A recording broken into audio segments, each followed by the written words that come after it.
Bismillahirrahmanirrahim. Assalamualaikum warahmatullahi wabarakatuh.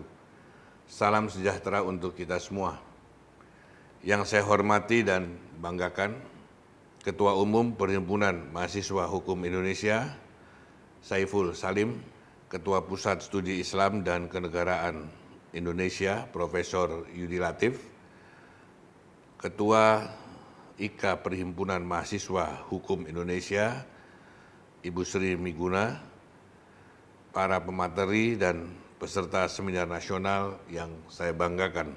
Pertama-tama, marilah kita panjatkan puji syukur kehadirat Allah Subhanahu wa Ta'ala, karena atas rahmat dan karunia-Nya kita masih diberi kesempatan untuk bertemu dalam keadaan sehat walafiat. Sholawat serta salam marilah kita haturkan kepada junjungan kita, Nabi besar Muhammad SAW, beserta keluarga dan sahabatnya.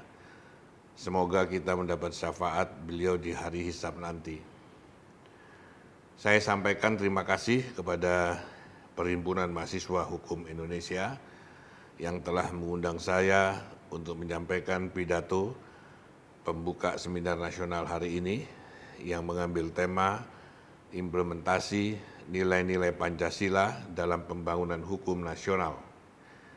Tema yang sangat menarik karena terus terang bagi saya, tema tersebut paradoksal dengan situasi kebangsaan saat ini.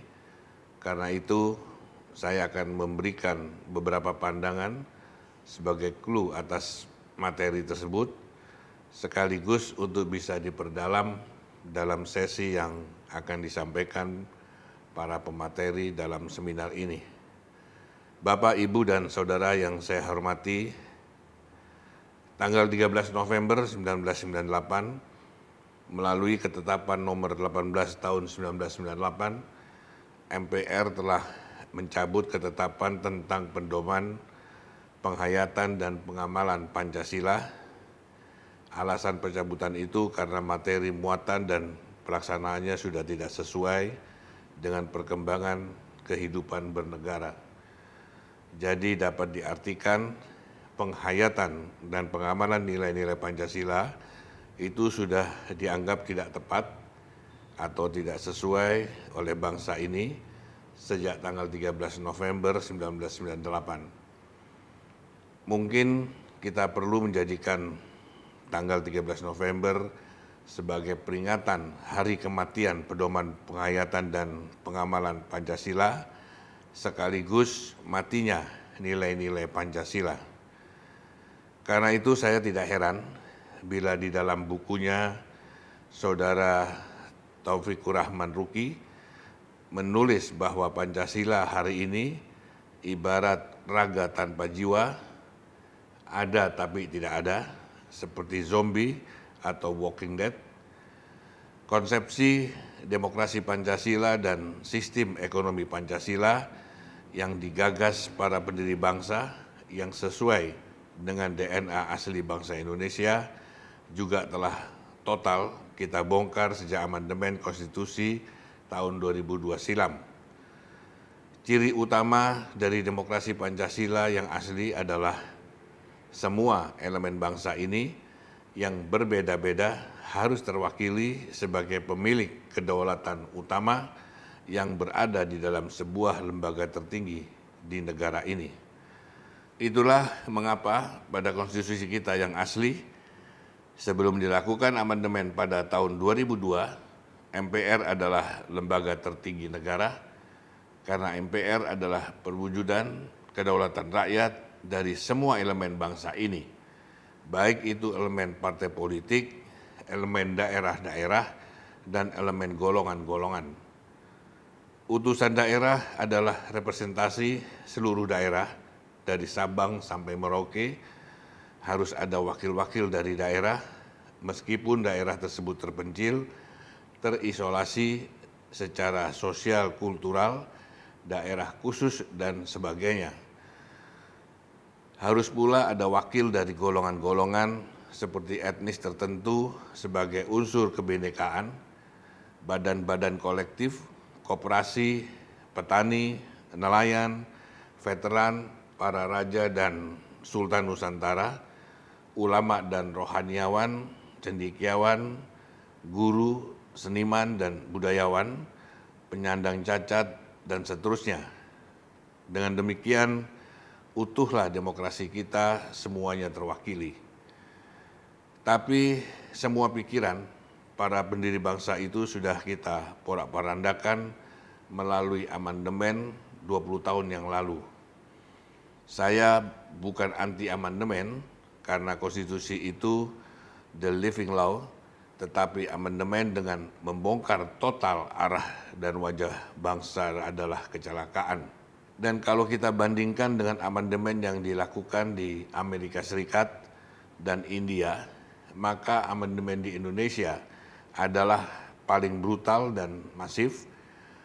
Konstitusi asli Amerika Serikat terdiri dari 4.500 kata, lalu dilakukan amandemen 27 kali yang hanya menambah 2.500 kata.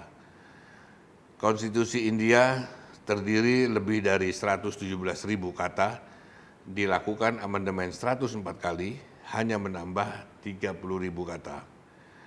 Undang-Undang Dasar 1945 asli sekitar 1.500 kata, dilakukan amandemen 4 tahap menjadi 4.500 kata yang secara substansi juga berbeda dengan aslinya. Artinya terjadi perubahan besar-besaran dan tidak dilakukan dengan cara adendum. Dan hasilnya sejak saat itu partai politik menjadi penentu tunggal arah perjalanan bangsa ini. Partai politik menjadi satu-satunya instrumen untuk mengusung calon pemimpin bangsa ini, dan hanya partai politik melalui fraksi di DPR RI yang memutuskan undang-undang yang mengikat seluruh warga negara untuk tunduk dan patuh. Sebaliknya, DPD RI sebagai wakil dari daerah, wakil dari golongan-golongan, wakil dari entitas-entitas civil society yang non-partisan, tidak memiliki ruang dalam menentukan wajah dan arah perjalanan bangsa ini. Karena faktanya, sejak amandemen saat itu hingga hari ini, entitas civil society non-partisan terpinggirkan. Semua simpul penentu perjalanan bangsa ini direduksi hanya di tangan partai politik, tanpa second opinion dan tanpa reserve. Inilah yang kemudian menghasilkan pola the winner takes all. Partai-partai besar menjadi tirani mayoritas untuk mengendalikan semua keputusan melalui voting di parlemen. Bapak, Ibu, dan Saudara yang saya hormati, produk hukum apapun itu, termasuk konstitusi atau undang-undang, sesuai sifatnya lex semper David remedium, artinya bahwa hukum harus selalu memberi obat, bukan sebaliknya memberi penyakit atau persoalan. Kita semua tahu ada beberapa undang-undang yang lahir atas pesanan sponsor, apakah sponsor pemberi pinjaman dari luar negeri atau sponsor oligarki yang menguasai kekayaan sumber daya alam. Kita sering mendengar kritik keras tersebut dari para akademisi dan pengamat, tetapi tetap saja undang-undang tersebut lahir, meskipun ada yang berujung dibatalkan oleh Mahkamah Konstitusi, tetapi tidak sedikit yang terus berlaku. Bahkan ada juga yang dikatakan oleh Mahkamah Konstitusi sebagai open legal policy, artinya tetap sah karena merupakan wewenang pembentuk undang-undang. Singkatnya, hal ini menunjukkan kepada kita adanya kepentingan kelompok tertentu yang diakomodasi oleh pembentuk undang-undang. Jika kelompok tertentu yang jumlahnya sedikit diuntungkan, maka jelas ada kelompok lebih besar yang dirugikan. Siapa? Pastilah rakyat kebanyakan.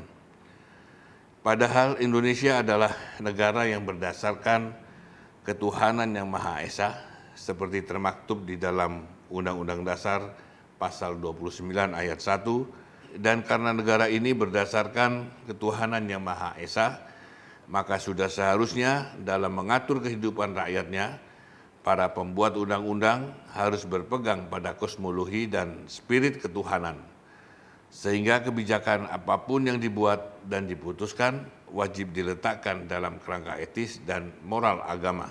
Sehingga bila ada kebijakan yang hanya menguntungkan kelompok tertentu dan merugikan kebanyakan rakyat, apalagi membuat rakyat sengsara dan menderita, maka jelas kebijakan tersebut telah melanggar kerangka etis dan moral agama, yang artinya kebijakan tersebut telah melanggar nilai-nilai Pancasila dan konstitusi.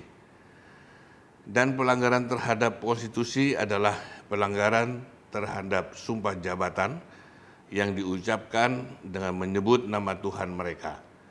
Jadi apakah kita masih punya harapan bahwa nilai-nilai Pancasila dapat kita implementasikan dalam pembangunan hukum di Indonesia? Tentu kita harus tetap optimis, tetapi kita harus berani bangkit, harus berani melakukan koreksi atas perjalanan bangsa ini.